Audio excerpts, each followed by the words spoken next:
أعوذ بالله من الشيطان الرجيم بسم الله الرحمن الرحيم بلا کسی لمبی چوڑی گفتگو کے میں اصل مجلس کا جو یہ پروگرام ہے، اس پروگرام کے آغاز کے لیے جو سب سے پہلے ہمارے جو خطیب ہیں فضیلت شیخ نعمان خان عمری حفظہ اللہ، جن کا خطاب کا موضوع ہے والدین کی خدمت، والدین کے حقوق، لہذا میں ان سے گزارش کرتا ہوں آئیں اپنے اس موضوع پر روشنی ڈالنے کی کوشش کریں۔ السلام علیکم ورحمۃ اللہ وبرکاتہ۔ ان الحمد للہ والصلاة والسلام على نبينا وقدوتنا محمد بن عبد الله صلى الله عليه وسلم وعلى آله وصحبه أجمعين ومن تبعهم بإحسان إلى يوم الدين، أما بعد، قال الله تبارك وتعالى في القرآن المجيد والفرقان الحميد: وقضى ربك ألا تعبدوا إلا إياه وبالوالدين إحسانا إما يبلغن عندك الكبر أحدهما أو كلاهما فلا تقل لهما أف ولا تنهرهما واخفض لهما جناح الذل من الرحمة وقل رب ارحمهما كما ربياني صغيرا۔ اسٹیج پر جلوہ افروز معزز و محترم علماء کرام اور معزز حاضرین اور ہماری خواتین اسلام، آج اس تقریر میں مجھے جو عنوان دیا گیا ہے وہ یہ کہ والدین کے حقوق، والدین کے کیا کیا حقوق ہیں یہ مجھے آپ کے سامنے بیان کرنا ہے۔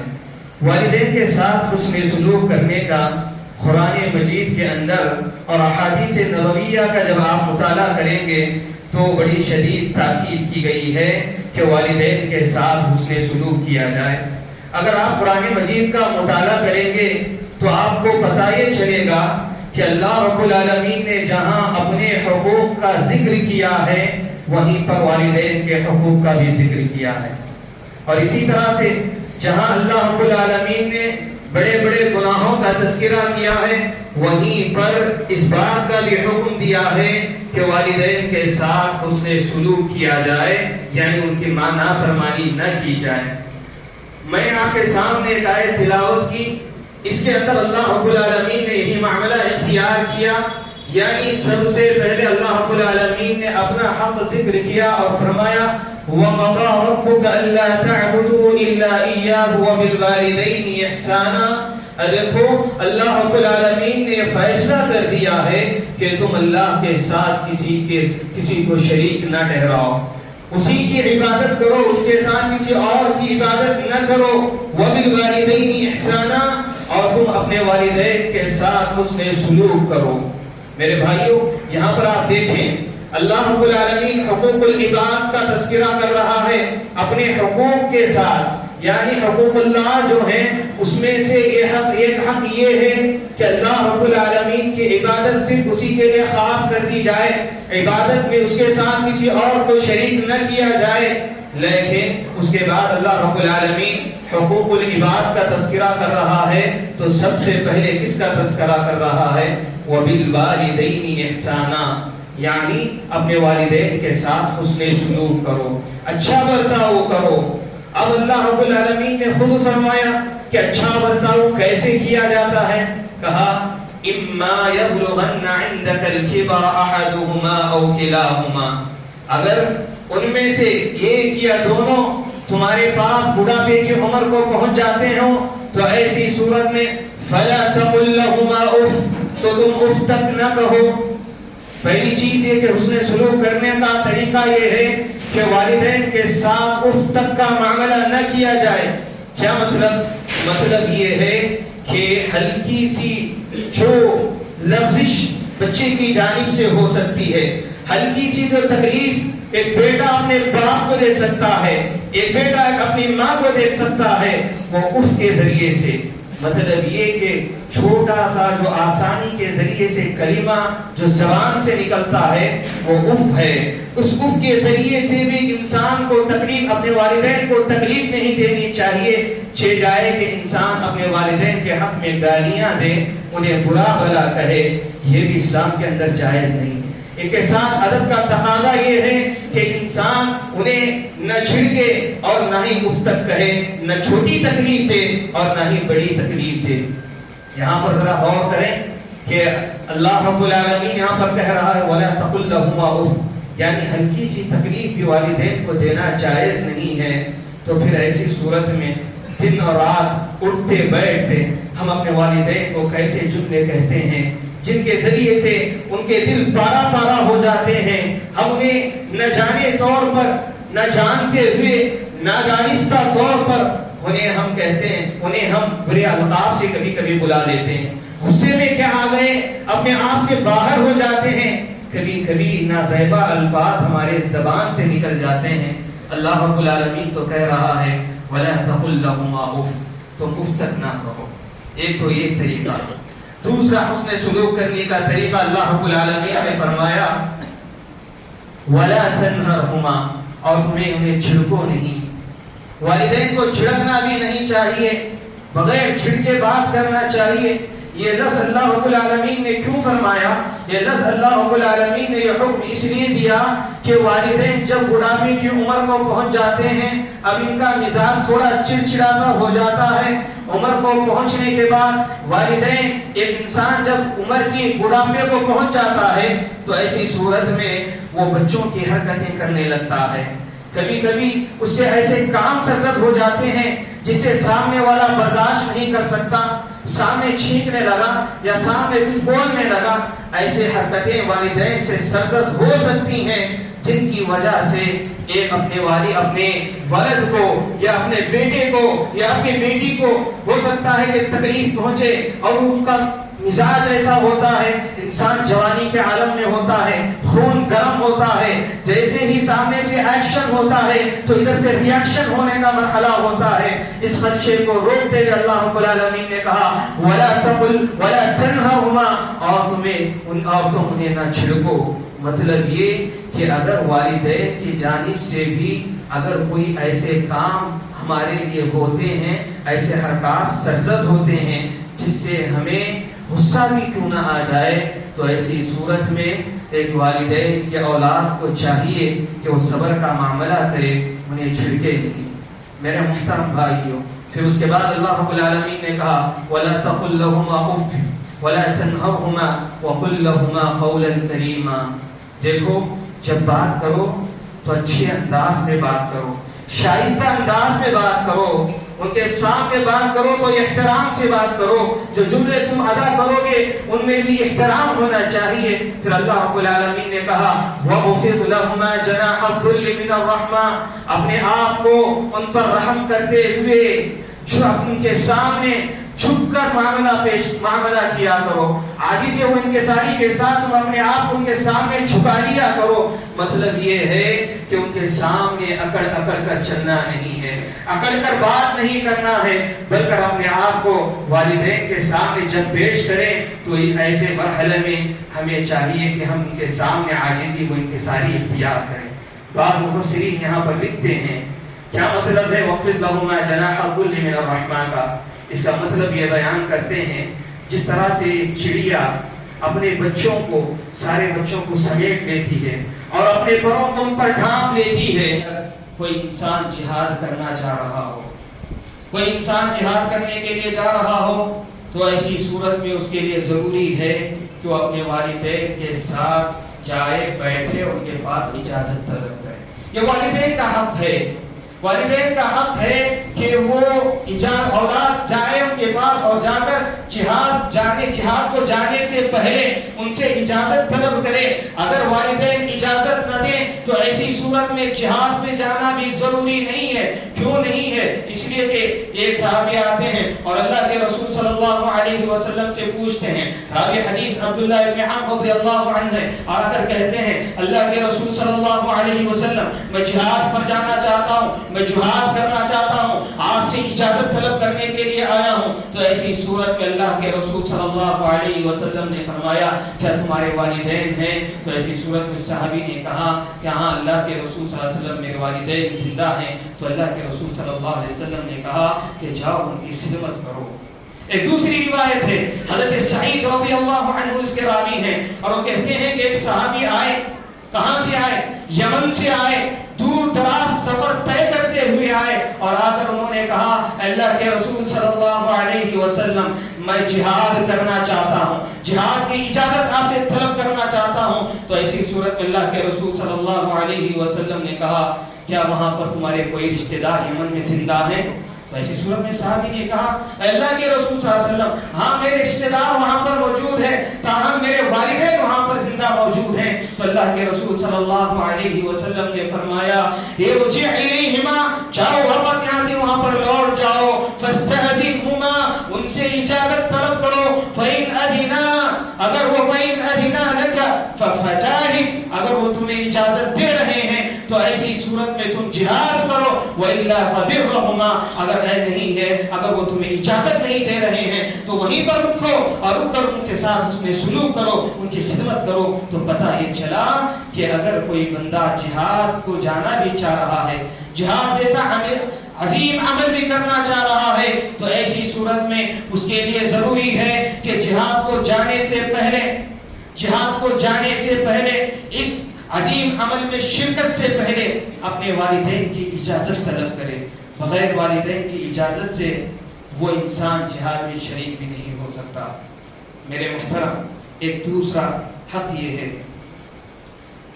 تیسرا حق, والدین اگر آپ کو خدمت کے لیے بلا رہے ہیں, والدین اگر خدمت کے لیے بلا رہے ہوں اور ہم نفلی عبادات کر رہے ہیں تو ایسی صورت میں ان نفلی عبادات پر والدین کی خدمت مقدم ہے.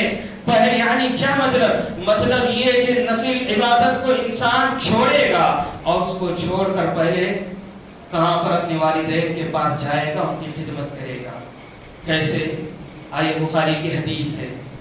بخاری میں اللہ کے رسول صلی اللہ علیہ وسلم نے فرمایا, اس میں ایک لمبی حدیث ہے, وہاں پر راوی حدیث تذکرہ کرتے ہوئے کہتے ہیں کہ 3 بچے ایسے ہیں جنہوں نے گود میں بات کی, ان کے علاوہ کسی اور نے گود میں بات نہیں کی. یعنی گود میں جو بچے ہوتے ہیں وہ بات نہیں کرتے, لیکن اللہ رب العالمین کے حکم سے تاریخ میں 3 ایسے بچے ہیں جنہوں نے بات کی گود میں رہتے ہوئے. ان میں سے حضرت عیسیٰ علیہ السلام نے. اس کے علاوہ دوسرا وہ بچہ جس کا معاملہ جریج کے ساتھ ہوا. اب آئیے دیکھتے ہیں جریج کون ہے. جریج ایک عابد انسان تھا پچھلے زمانے میں اور بڑا ہی عبادت گزار انسان تھا, بڑی عبادتیں کیا کرتا تھا. ایک مرتبہ ہوا انہوں نے اپنا ایک عبادت خانہ بھی بنوایا تھا اور اس میں یہ کھڑے ہو کے نمازیں پڑھتے تھے, عبادت کرتے تھے, اللہ سے قریب ہونا چاہتے تھے. ایک مرتبہ ہوا یہ نماز میں کھڑے ہوئے ہیں, نفل عبادت کر رہے ہیں. تو ایسی صورت میں اسی وقت ان کی ماں آتی ہے باہر اور آ کر کہتی ہے اے جریج, آواز لگاتی ہے جریج. تو ایسی صورت میں وہ نماز میں کھڑے ہوئے ہیں, کرتے ہوئے خیال کرتے ہیں اللہ یہ ایک طرف میری ماں بلا رہی ہے, دوسری طرف میں تیری عبادت کر رہا ہوں, نماز میں کھڑا ہوا ہوں. آواز ابھی یہ سوچ رہے ہوتے ہیں, اندر سے جواب نہیں ملتا, والدہ چلی جاتی ہے. پھر دوسرے دن والدہ آتی ہے, اس وقت بھی وہ نماز پڑھ رہے ہوتے ہیں, پھر والدہ آواز لگاتی ہے اے جریج. تو پھر ایسی صورت میں وہ دل میں یہ کہتے ہیں پروردگارا میں تو راہوں میں کھڑا ہوں, ایک طرف میری والدہ مجھے بلا رہی ہے اور دوسری طرف ہے کہ میں تیرے دربار میں کھڑے ہوئے نماز پڑھ رہا ہوں, کس کو اپناؤں. اسی پس و پیش میں رہتے ہیں, والدہ چلی جاتی ہے, وہ نماز میں لگے رہتے ہیں دونوں مرتبہ.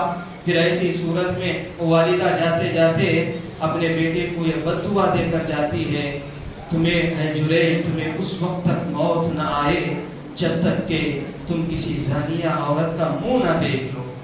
ہوا معاملہ ہی والدہ بدعا دے کر چلی گئی. اب یہ عبادت گزار انسان تھے, عبادت کے چرچے ہونے لگے. بڑے عابد اور زاہد ایک نام ہے جو کہ جریج ہے, یہ بڑی ہی اللہ رب العالمین کی عبادت کرنے والی شخصیت ہے. لوگوں میں یہ چرچے ہونے لگے تو ایسی صورت صورت میں ایک بدکار عورت وہاں پر موجود تھی اس معاشرے میں. وہ بڑی حسین و جمیل بھی تھی.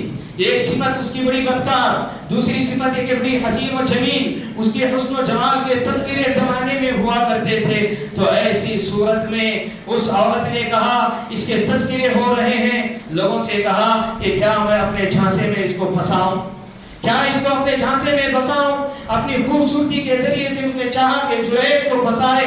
اس لیے وہ عورت آئی جریج کے پاس اور آ کر اپنے آپ کو اس کے حوالے کی, ان کے سامنے پیش کیا. لیکن حضرت جریج, یہ جریج تھے جو کہ اپنے آپ کو اس کی طرف مائل نہ کیا, اس کی طرف انہوں نے توجہ نہیں دی. تو پھر ایسی صورت میں وہ مایوس ہو کر وہاں سے چلی, پھنسانا ان کو چاہتی تھی. لیکن ہوا ایک کہ جب جریج نے ان کی دعوت کو قبول نہ کیا, توجہ نہ دی, تو پھر اس نے وہاں پر عبادت خانے کے بازو ایک چرواہا تھا, اس کے پاس گئی. وہ جا کر اپنے آپ کو اس کے حوالے کی. اس کے پاس حوالے کرنے کے بعد اس سے اس نے صحبت کی, یعنی کہ زنا کیا.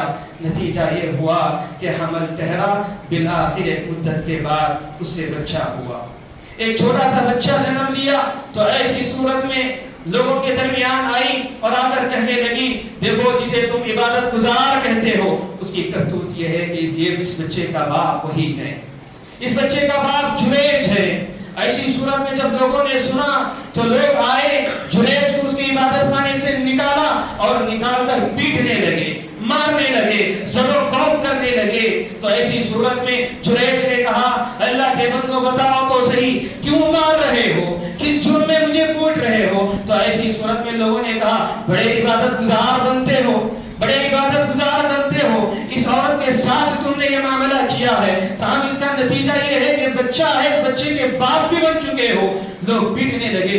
جب یہ معاملہ سنا تو ایسی صورت میں حضرت جریج نے کیا کیا, جریج نے کہا لوگوں ٹھہرو, وہ بچہ کہاں ہے لاؤ, وہ بچہ کہاں ہے لاؤ. تو لوگ بچہ کو لے کر آئے. تو ایسی صورت میں اس بچے کو دیکھا, کہا مجھے 2 رکعت نماز پڑھنے کی مہلت دو. ایسی صورت پھر انہوں نے لوگوں نے 2 رکعت نماز پڑھنے کی مہلت دی. 2 رکعت نماز انہوں نے پڑھا اور پڑھنے کے بعد اللہ رب العالمین سے دعا کی. پھر اس کے بعد آئے, اس بچے کے پیٹ پر کچھوکا لگایا اور کہا اے بچے بتا تیرا باپ کون ہے, اے بچے بتا تیرا باپ کون ہے. تو ایسی صورت میں کہا کہ میرا باپ فلاں چرواہا ہے. وہ بچہ جو بول نہیں سکتا تھا, جو کہ گود کا بچہ تھا, ابھی دنیا میں آیا ہوا تھا. تو ایسی صورت میں اس جریج کے پوچھنے پر اس بچے نے بولا اور کہا کہ میرا بچہ, میرا باپ فلاں جو کہ عبادت خانے کے بازو چرواہا رہتا ہے, وہ میرا باپ ہے. لہذا لوگ پشیمان ہو گئے.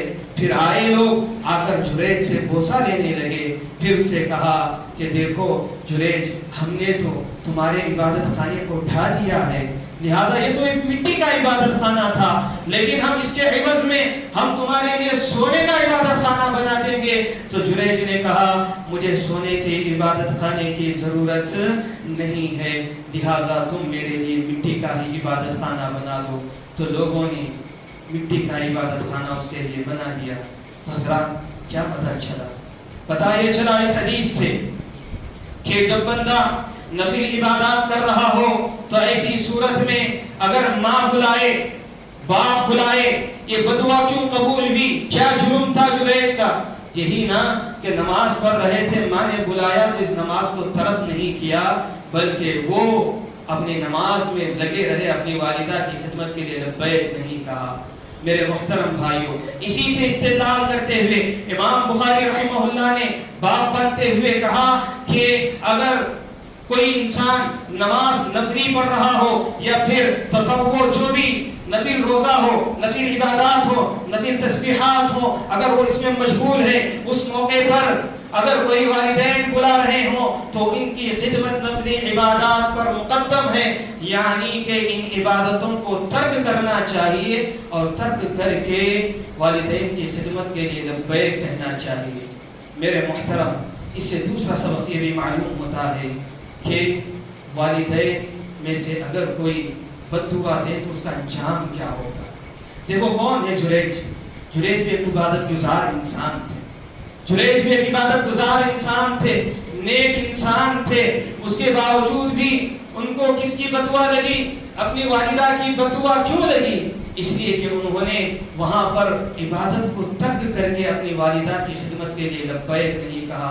تو اس سے کیا معلوم ہوا؟ اس سے یہی معلوم ہوا کہ اگر ہم عبادتیں بھی کر رہے ہوں، چاہے جتنی نفل عبادتیں کیوں نہ ہو، تو ان نفلی عبادتوں کے مقابلے میں اگر ہماری والدہ ہماری خدمت کی وہ ضرورت مند ہے، ہماری خدمت کے ہمارے باپ ضرورت مند ہیں، ان عبادتوں کو چھوڑنا چاہیے، ان عبادتوں کو ترک کرنا چاہیے، ان عبادتوں کو ترک کریں اور ترک کر کر جائیں ان کی خدمت کریں۔ ماں نے کہا مجھے سر درد ہو رہا ہے، آؤ دباؤ سر دباؤ۔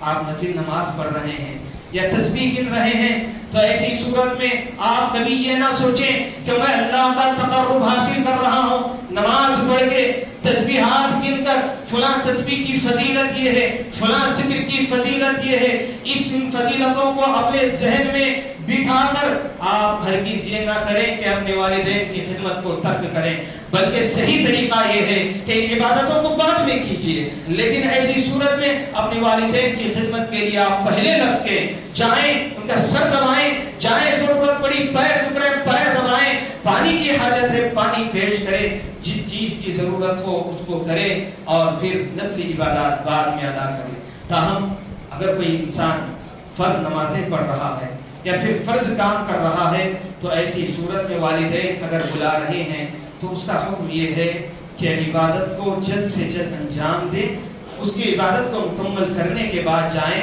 اور جا کر ان کی خدمت کریں۔ میرے محترم، اسی طرح سے چوتھا حق یہ ہے کہ والدین کو برا بھلا نہ کہا جائے۔ اللہ کے رسول صلی اللہ علیہ وسلم نے فرمایا ان من اکبر الکبائر ان یلعن الرجل والدیہ، بڑے گناہوں میں سے بڑا گناہ یہ ہے کہ ایک بندہ اپنے والدین کو لعنت بھیجے، اپنے والدین پر لعنت بھیجے، ان کو ان کے ساتھ لعن و طعن کا معاملہ کرے۔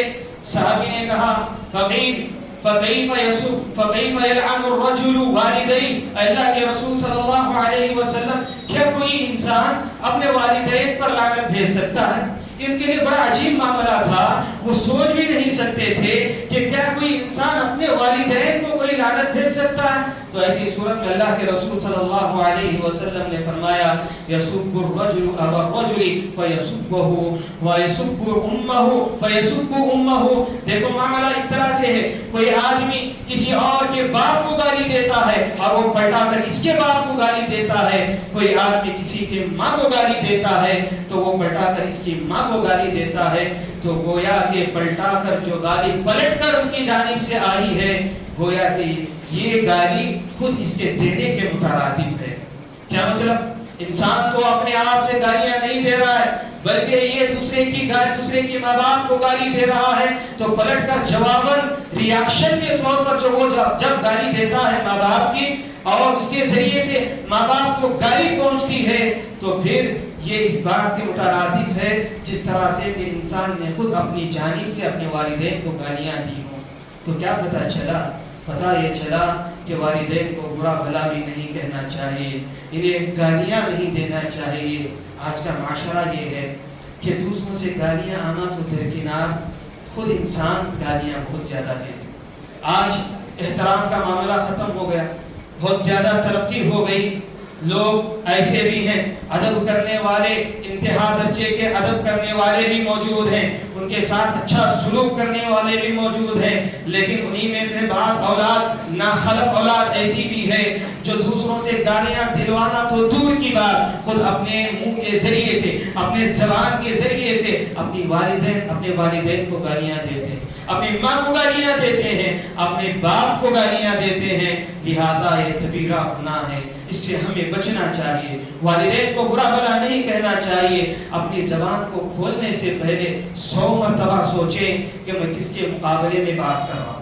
اپنی زبان کو کھولنے سے پہلے، اپنا بولنے سے پہلے 100 مرتبہ اپنے جملے کو تولیں کہ میں کس کے سامنے بات کر رہا ہوں، کس کے لیے یہ جملہ اختیار کر رہا ہوں۔ ہاں اگرچہ میں حق پر بھی کیوں نہ ہوں، تب بھی مجھے چاہیے کہ میں ادب کے ساتھ اپنے والدین کے ساتھ معاملہ کروں۔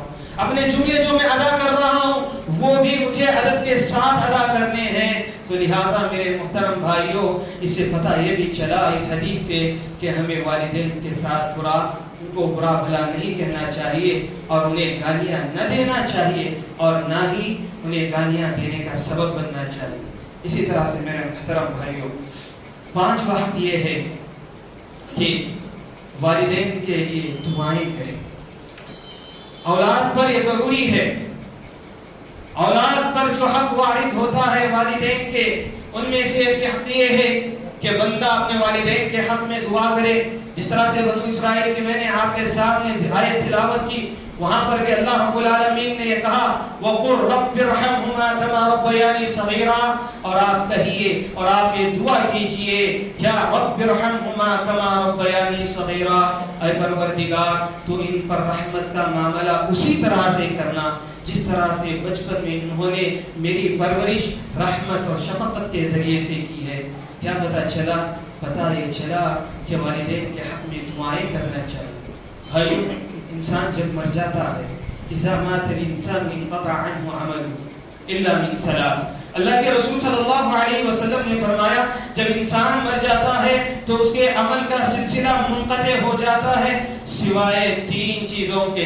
الا من ثلاث، تین ایسے چیزیں ہیں جن کے ذریعے سے اسے اجر ملتا ہے. ان میں سے ایک صدقہ جاریہ، ایک جاری صدقہ جو جس کا نفع پہنچتا رہتا ہے، اور علم انتفع به، اور ایک ایسا علم جس کے ذریعے سے نفع اٹھایا جا رہا ہو، علم نافع. اور اس کے بعد اللہ کے رسول صلی اللہ علیہ وسلم نے جو تیسری چیز فرمائی وہ میرے موضوع کے تعلق وہ یہ ولد صالح يدعو له، ایک ایسی نیک اولاد جو اپنے والدین کے حق میں دعا کرے.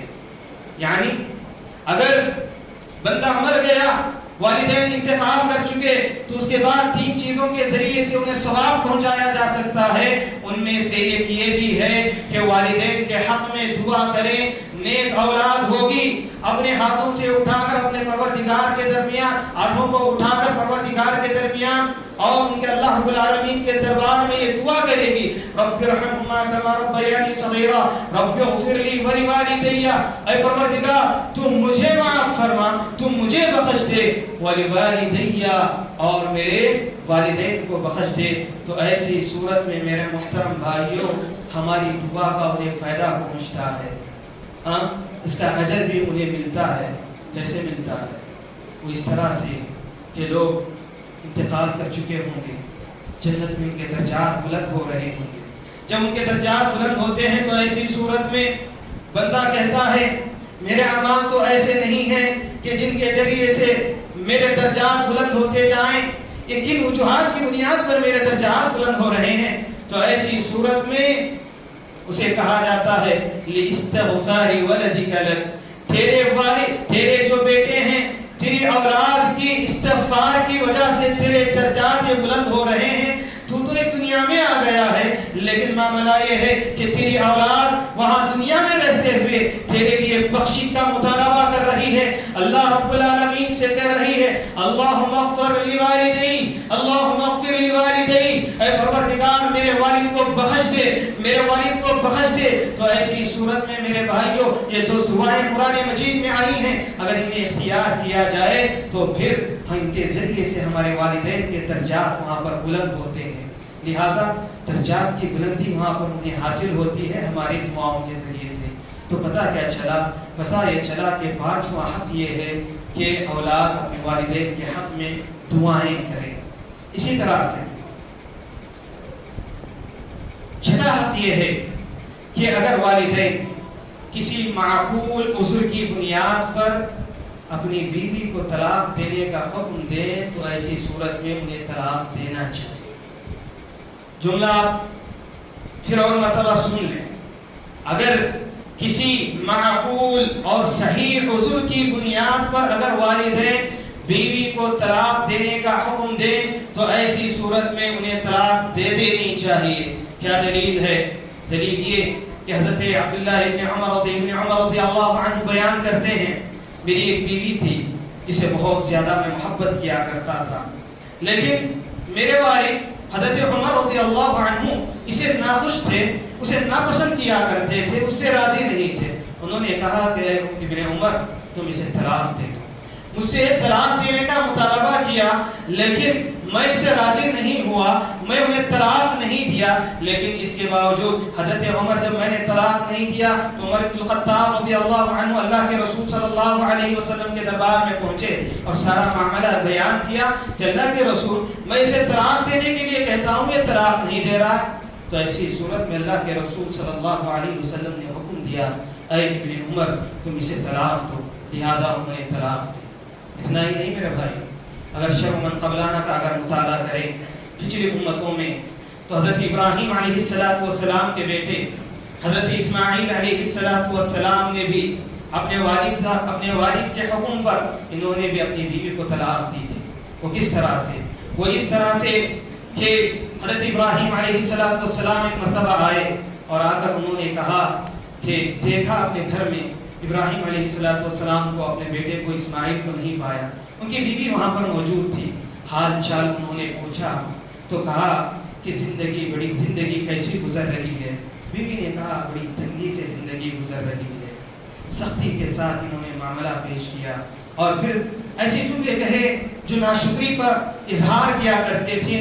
ان جملوں کی بنیاد پر حضرت ابراہیم علیہ السلام نے کہا جب اسماعیل آئے تو ایسی صورت میں میرا سلام انہیں کہنا اور پھر انہیں کہنا کہ میں نے یہ حکم دیا ہے کہ وہ اپنے گھر کی چوکٹ بدل دیں. ایسی صورت میں وہ چلے جاتے ہیں. اس کے بعد حضرت اسماعیل علیہ السلام آتے ہیں جو کہ اس کی تلاش میں گئے ہوئے تھے. آنے کے بعد انہیں وہ محسوس کرتے ہیں کہ صاحب کوئی مہمان آ کر گیا ہوا ہے. پوچھتے ہیں کہ کیا کوئی مہمان آئے ہوئے تھے؟ تو ایسی صورت میں بیوی کہتی ہے کہ ہاں ایک بوڑھا شخص آئے ہوئے تھے اور آپ ان کا حلیہ اس طرح سے تھا اور انہوں نے آپ کو سلام کرنے کے لیے کہا اور انہوں نے مجھے پوچھا کہ تمہاری زندگی کیسی گزر رہی ہے. تو میں نے کہا کہ تنگی کے ساتھ گزر رہی ہے اور پھر سارے معاملات کو میں نے بیان کیا. تو ایسی صورت میں انہوں نے کہا کہ میرا سلام ان کو پہنچانا اور یہ کہنا کہ اپنی چوکٹ کو بدل دے, لہٰذا میں نے آپ تک یہ پیغام پہنچا دیا ہے. تو ایسی صورت میں حضرت ابراہیم حضرت اسماعیل علیہ السلام کہتے ہیں کہ دیکھو جو آئے تھے نا وہ میرے والد تھے. کون؟ ابراہیم علیہ السلام تھے. انہوں نے جو یہ بات کہی ہے کہ اپنی چوکٹ کو بدلو, اس کا مطلب یہ ہے کہ میں تمہیں طلاق دوں, لہٰذا اب میں تمہیں طلاق دے رہا ہوں, تم یہاں سے اپنے گھر والوں کی جانب چلی جاؤ. لہٰذا انہوں نے اپنی بیوی کو طلاق دی. تو اسے پتہ کیا چلا؟ پتہ یہ چلا کہ اگر معقول عذر کی بنیاد پر والدین طلاق دینے کا حکم دے رہے ہیں تو فرما بردار اولاد کو چاہیے کہ وہ اپنی بیوی کو طلاق دے. اس کا مطلب یہ نہیں کہ گھریلو جھگڑے چھوٹے موٹے جو ہو گئے ساس بہو میں بنتی نہیں یا پھر کوئی آپسی دشمنی کی بنیاد پر آپسی جو رنجشیں ہوتی ہیں ان کی بنیاد کو وجہ بنا کر اس حدیث کو آپ کیا کر لیں دلیل بنا لیں اور پھر کہیں کہ اپنی بیوی کو طلاق دو. میرے بھائیو ایسا نہیں, بلکہ معقول عذر ہونی چاہیے. چھوٹے چھوٹے عذر کی بنیاد پر طلاق نہیں دی جائے گی. معقول عذر نہ ہو تو ایسی صورت میں والدین کے کہنے پر طلاق نہیں دی جائے گی. اگر معقول عذر ہے تبھی دی جائے گی, نہ معقول عذر کو کبھی تسلیم نہیں کیا جائے گا. لہذا اگر معقول عذر ہو تب چل کر طلاق دی جا سکتی ہے. میرے محترم بھائیو, انہی میں سے والدین کے ساتھ جو حسن سلوک اور ان کے حقوق ہیں ان میں سے ایک یہ ہے کہ والدین کے انتقال کے بعد جب والدین انتقال ہو جائیں تو ان کے لیے صدقہ و خیرات کریں. کیا مطلب؟ والدین انتقال کر گئے تو ایسی صورت میں اولاد کو چاہیے کہ وہ والدین کی طرف سے اللہ کی راہ میں کوئی چیز خرچ کر دیں. حضرت سعد بن عبادہ رضی اللہ عنہ اللہ کے رسول صلی اللہ علیہ وسلم کے پاس آتے ہیں اور آ کر کہتے ہیں اللہ کے رسول صلی اللہ علیہ وسلم میری بیوی کا انتقال, میری والدہ کا انتقال ہو چکا ہے, میری والدہ کا انتقال ہو چکا ہے اور مجھے بڑا افسوس ہے اللہ کے رسول, کیا میں ان کی جانب سے صدقہ کر سکتا ہوں؟ تو اللہ کے رسول نے کہا صدقہ کر سکتے ہو. تو پھر انہوں نے دریافت کیا اے اللہ کے رسول صلی اللہ علیہ وسلم بتائیے تو صحیح افضل ترین صدقہ کون سا ہے جس کا میں صدقہ کروں؟ تو ایسی صورت میں اللہ کے رسول صلی اللہ علیہ وسلم نے فرمایا کہ دیکھو افضل ترین صدقہ یہ ہے کہ تم پانی کا صدقہ کرو. لہذا حضرت سعد بن عبادہ رضی اللہ عنہ گئے اور انہوں نے کنواں کھدوایا اور کھدوا کر کہا ھذا لأم سعد، یہ کنواں ام سعد کے لیے ہے۔ تو کیا پتا چلا میرے بھائیوں، اس حدیث سے یہ پتا چلا کہ والدین کی وفات کے بعد ان کے لیے صدقہ کر سکتے ہیں۔ ایک صحابی آئے اور آ کر اس کا فائدہ دو فائدے میں بیان کر کے دو واقعات ہیں اس کا ذکر کیے بغیر میں آگے چلتا ہوں، اس لیے کہ وقت ہو رہا ہے۔ میرے بھائیوں، اگر صدقہ کریں گے دو چیزیں ہوں گی، دو میں سے ایک یہ احادیث سے خلاصہ ملتا ہے، اجر ملے گا والدین کو۔ دوسرا یہ کہ ان کے گناہ اس کے ذریعے سے معاف ہوں گے، ان کے ذریعے سے گناہ معاف ہوں گے۔ اس لیے ایک صحابی آئے اور اللہ کے رسول سے پوچھا کہ میری والدہ کا انتقال ہو چکا ہے، اور اگر وہ کچھ کہتی اسے کہنے کا موقع نہ ملا، اگر وہ کچھ کہتی یا پھر یہ کہ دوسرے صحابی نے یہ معاملہ پیش نہیں کیا، کہا کہ اس نے وصیت نہیں کی ہے، تو پھر ایسی صورت میں میں ان کی جانب سے صدقہ کروں تو کیا صدقہ قبول ہوگا؟ یہ ایک صحابی نے کہا کہ کیا ان کے گناہ مٹ جائیں گے؟ ایک دوسرے صحابی نے کہا، یہ الگ الگ واقعے ہیں، دوسرے صحابی نے پوچھا کہ کیا انہیں اجر ملے گا؟ تو ایسی صورت میں دونوں واقعات میں اللہ کے رسول صلی اللہ علیہ وسلم نے یہی فرمایا، ہاں ہاں۔ کیا مطلب یہ کہ اگر ہم صدقہ کریں گے دو چیز ہوگی، ایک تو یہ کہ انہیں اجر ملے گا، دوسرا ان کے گناہوں کی معافی ہوگی۔ لہذا ہمیں چاہیے کہ ہم اپنی جانب سے جب اپنے لیے صدقہ کریں اپنے والدین کا بھی اس میں حق رکھیں۔ میرے بھائیوں، صدقہ کئی طرح سے کر سکتے ہیں۔ علیحدہ طور پر آپ اپنے والدین کے لیے صدقہ کریں، اپنے لیے آپ صدقہ کریں، اپنے بیوی بچوں کے لیے صدقہ کریں۔ تاہم صدقے کی صورت یہ بھی ہے کہ آپ دے رہے ہوں، نیت یہ کر لیں کہ میری جانب سے میری والدین کی جانب سے یہ بھی مکمل ہو جائے گا، یا پھر یہ کہ آپ دے رہے ہیں تو ایسی صورت میں آپ اپنے لیے الگ صدقہ کریں، اپنے والدین کے لیے الگ صدقہ کریں، تو دونوں صورتیں درست ہیں۔ لہذا جب چاہیں جیسے چاہیں اپنے والدین کے لیے صدقہ کر سکتے ہیں۔ لہذا ہمیں اس طرح سے صدقہ کرنے کی ضرورت ہے۔ اور اسی طرح سے میرے محترم بھائی، 8واں حقوق یہ ہے کہ اگر والدین اپنی زندگی میں کوئی نظر مانی، اگر والدین اپنی زندگی میں انہوں نے کوئی نظر مانی ہو اور وہ پورا نہ کر سکے اور وفات ہو گئے، تو ایسی صورت میں اولاد پر یہ حق ہے کہ اس نظر کو اولاد پوری کرے۔ دلیل یہ ہے کہ قبیلہ جوہینہ کی عورت اللہ کے رسول صلی اللہ علیہ وسلم کے پاس آئی اور آ کر کہی، اللہ کے رسول صلی اللہ علیہ وسلم، میری والدہ کا انتقال ہو چکا ہے۔ اللہ کے رسول صلی اللہ علیہ وسلم، اس نے نظر مانی تھی کہ وہ حج کرے گی، لیکن اس کے حج کرنے سے پہلے وہ انتقال کر چکی۔ اللہ کے رسول صلی اللہ علیہ وسلم، کیا میں اس کی جانب سے حج کروں؟ تو اللہ کے رسول صلی اللہ علیہ وسلم نے فرمایا، حجی عنہا، اس کی جانب سے تم حج کرو۔ اے اللہ کی بندی، کیا اگر تم یہ بات بتاؤ، اگر تمہاری والدہ پر کوئی قرضہ ہوتا تو کیا تم ادا نہیں کرتی؟ تو ایسی صورت میں کہا ہاں۔ تو پھر اللہ کے رسول نے کہا، اقضوا اللہ، اللہ تعالیٰ کے قرض کو ادا کرو، فإن اللہ احق بالوفاء، اس لیے کہ اللہ رب العالمین زیادہ حقدار ہے کہ اس کے قرضے کو ادا کیا جائے۔ میرے محترم بھائیوں، اسی طریقے سے والدین کے 9واں سلوک یہ ہے، 9واں حقوق یہ ہے کہ والدین کے دوستوں کے ساتھ اس نے سلوک کیا جائے۔ کیا مطلب؟ والدین انتقال کر چکے ہیں تو ایسا نہیں ہونا چاہیے کہ والدین چلے گئے تو ان سے متعلق ان سے ہمارا کوئی ناطہ نہیں، بلکہ ہونا یہ چاہیے۔ اللہ کے رسول صلی اللہ علیہ وسلم نے فرمایا، ان ابر البر صلۃ الوالد اہل والدی۔ کیا مطلب یہ ہے کہ اللہ کے رسول صلی اللہ علیہ وسلم نے فرمایا، بڑی نیکیوں میں سے نیکی یہ ہے کہ بندہ اپنے والد، اس کے جو رشتہ دار ہیں ان کے ساتھ اس کے سلوک کرے۔ کیا مطلب یہ کہ جب مر جائے، والدین انتقال کر جائیں، تو ایسی صورت میں ان کے ساتھ، ان کے دوستوں کے ساتھ، ان کے شہیدوں کے ساتھ اگر کوئی دوستانہ تعلق رکھتا ہے، حسن سلوک کرتا ہے، تو ایسی صورت میں یہ بہت بڑی نیکی ہے۔ اس روایت کو روایت کرنے والے ابن عمر رضی اللہ عنہ مکے کے راستے میں گزر رہے ہوتے ہیں۔ دیکھیں کس طرح سے انہوں نے اس حدیث پر عمل کیا۔ مکے کے راستے میں گزر رہے ہوتے ہیں، عبداللہ ابن دینار رضی اللہ عنہ کے ساتھ میں ہیں۔ وہ فرماتے ہیں ایک اعرابی کو انہوں نے آتے ہوئے دیکھا۔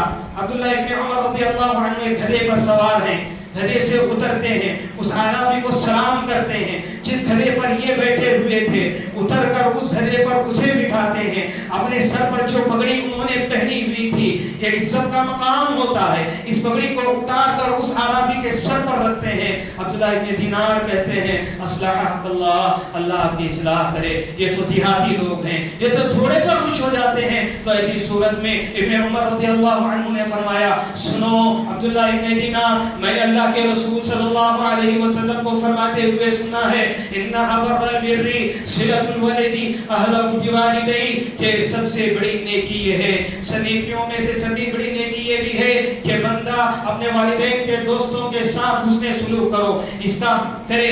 یہ جو اعرابی ہے اس کا باپ اور میرے والد محترم عمر بن خطاب رضی اللہ عنہ دونوں کے دونوں یہ آپس میں دوستانہ تعلق رکھتے تھے۔ میرے بھائیوں یہ مکے کا واقعہ ہے۔ مدینے میں ایک مرتبہ حضرت بردہ رضی اللہ عنہ کے پاس حضرت ابن عمر رضی اللہ عنہ تشریف لے جاتے ہیں مدینے میں اور کہتے ہیں ابو بردہ جانتے ہو کہ میں تمہارے پاس کیوں آیا ہوں؟ ابو بردہ تم جانتے ہو کہ میں تمہارے پاس کیوں آیا ہوں؟ تو ایسی صورت میں پھر بیان کرتے ہیں اپنا عذر، کہتے ہیں کہ دیکھو اللہ کے رسول صلی اللہ علیہ وسلم سے میں نے یہ بات سنی ہے کہ اگر والدین کی وفات کے بعد ان کے ساتھ کوئی بندہ حسن سلوک کرنا چاہتا ہے تو اسے چاہیے کہ وہ بندہ ان کے دوستوں کے ساتھ حسن سلوک کرے، کیونکہ ان کے دوستوں کے ساتھ، والدین کے دوستوں کے ساتھ اگر کوئی بندہ حسن سلوک کرتا ہے تو والدین کے ساتھ مرنے کے بعد حسن سلوک کرنے کے مترادف ہے۔ میرے بھائیوں آج میں اور آپ اپنے والدین جو ہم میں سے جو دنیا میں نہیں ہیں اور وہ جا چکے ہیں ان کے ساتھ اگر ہم دنیا میں یہاں پر ہم رہتے ہوئے ان کی وفات کے بعد بھی ان کے ساتھ حسن سلوک کرنا چاہتے ہیں تو ایسی صورت میں ہمیں ان کے دوستوں کے ساتھ اچھا سلوک کرنا چاہیے۔ ان کے یہاں پر اس حدیث کے اندر دیکھیے صرف ان کے دوستوں کے ساتھ نہیں، یہ کس کے ساتھ کر رہے ہیں؟ ان کے دوست کے بچوں کے ساتھ کر رہے ہیں، لہٰذا ہمیں ان فیملیوں کے ساتھ اچھا سلوک کرنا چاہیے جن سے ہمارے والدین کا دوستانہ تعلق تھا۔ اس میں والد بھی آ گیا، والدہ بھی آ گئی، یعنی مطلب یہ کہ والد کے دوستوں اور والدین اور والدہ کی سہیلیوں کے ساتھ بھی اچھا سلوک کرنا چاہیے۔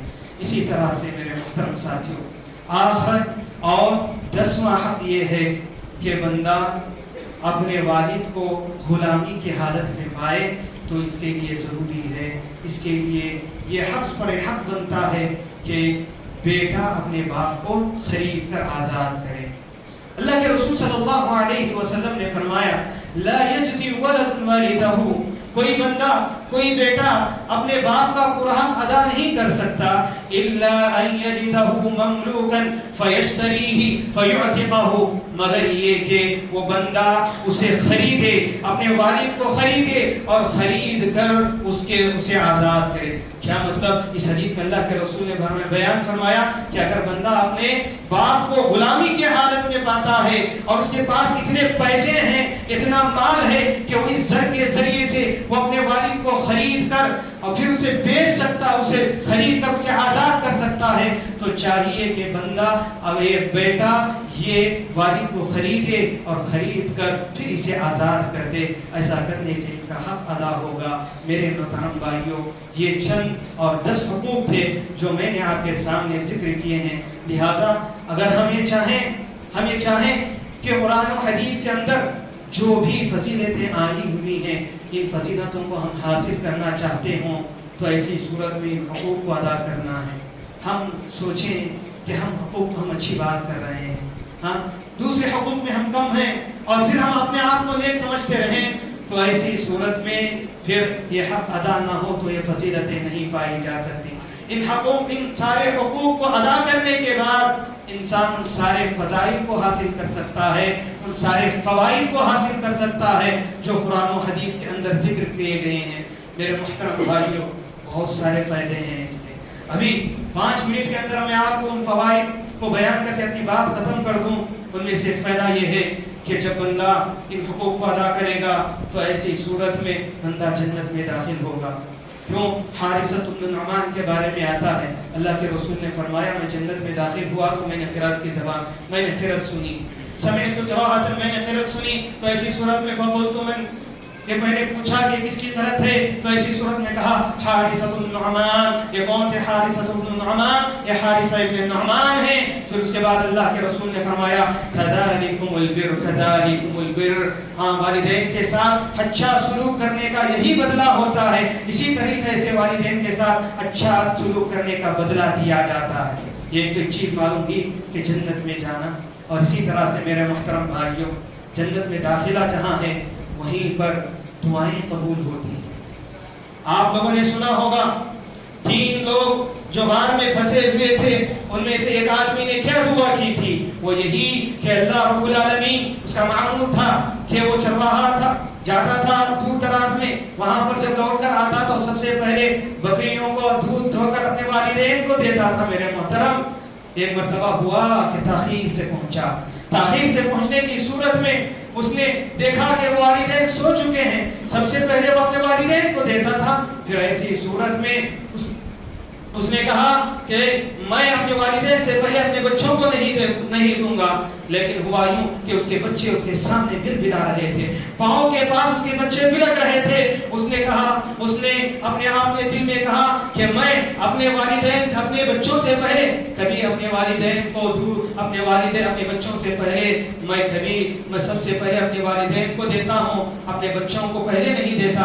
تو آج بھی میں اپنے بچوں کو پہلے نہیں دوں گا. میں انتظار کروں گا اپنے والدین کو جاگے. والدین فجر کی حالت میں جب جاگے تو ایسی صورت میں سب سے پہلے اس نے اٹھا کر پیالہ پیش کیا اپنے والدین کو. پھر اس کے بعد اپنے بچوں کو پلایا. پھر اس کے بعد اللہ رب العالمین سے کہا، اس واقعے کا تذکرہ کرتے ہوئے، اس واقعے کا حوالہ دیتے ہوئے اس شخص نے کہا، اے اللہ رب العالمین تو جانتا ہے اس وقت میری حالت تھی کہ میں باپ ہوں. آپ بھی باپ ہوں گے. اس واقعے کو سامنے رکھتے ہوئے دیکھیں میرے محترم، آپ کے بچے بلا رہے ہوں، پیروں کے بعد دھوپ کے لیے تڑپ رہے ہوں. ایسی صورت میں وہ صحابی وہ آدمی کہتا ہے کہ دیکھو اللہ رب العالمین، اس وقت پیر کے پاس میرے بچے بلبلا رہے تھے، تڑپ رہے تھے، سسکیاں بھر رہے تھے، لیکن میں نے، اللہ تو گواہ ہے، میں نے صرف تیری رضا کے خاطر اے اللہ رب العالمین میں نے اپنے بچوں کو بلبلاتا ہوا اپنی نظروں کے سامنے دیکھا. لیکن ان سے پہلے، میرے والدین سے پہلے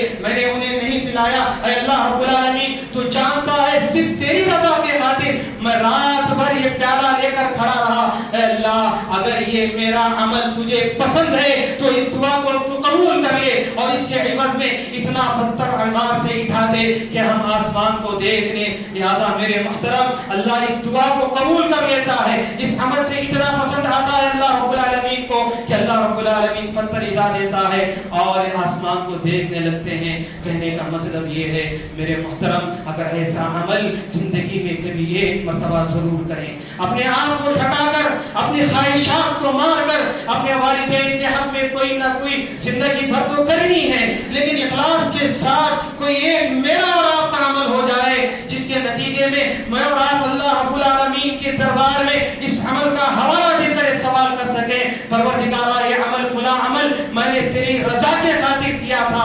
اللہ رب العالمین تو اس دعا کو، میری دعا کو اس کے عوض میں قبول کر لے. اللہ رب العالمین سے دعا ہے کہ اللہ رب العالمین ہمیں بھی ایسا عمل نصیب فرمائے. میرے محترم بھائیوں، اور بہت ساری چیزیں ہیں کہ انسان جب ایسا عمل والدین کے ساتھ اس نے سلوک کرتا ہے تو اس سے عمر میں زیادتی ہوتی ہے، عمر میں زیادتی ہوتی ہے. اس کے علاوہ بہت سارے فضیلتیں بھی آئی ہوئی ہیں. انہی باتوں پر میں اتفاق کرتا ہوں، اور اللہ رب العالمین سے دعا ہے کہ اللہ رب العالمین ہم تمام کو اپنے والدین کے حق میں نیک ثابت کریں، اپنے والدین کے حقوق ادا کرنے والا بنائے. جب تک ہم زندہ رکھیں اپنے والدین کے سامنے نرمی سے بات کرنے والا اللہ رب العالمین بنائے. جب تک اللہ رب العالمین ہمیں زندہ رکھیں اللہ رب العالمین ان کے ساتھ حسن سلوک کرنے والا بنائے. جب ان کی وفات ہو جائے تو جو طریقے اسلام نے ہمیں بتائے ہیں انہیں نیکیاں پہنچائے اور ان کے ساتھ اچھا طریقہ انجام دینے اور ان کے ساتھ حسن سلوک کرنے کی، اس کو بھی ہمیں اپنانے کی توفیق عطا فرمائے. اللہ رب العالمین جب تک ہمیں زندہ رکھے، اسلام پر زندہ رکھے، اور جب ہمارا خاتمہ ہو خاتمہ بالخیر، کلمہ لا الہ الا اللہ پر ہو. آمین. والسلام علیکم ورحمۃ اللہ وبرکاتہ. اور مزید ویڈیوز کو دیکھنے کے لیے آپ ہمارے YouTube چینل کو سبسکرائب کریں. فجزاکم اللہ خیرا.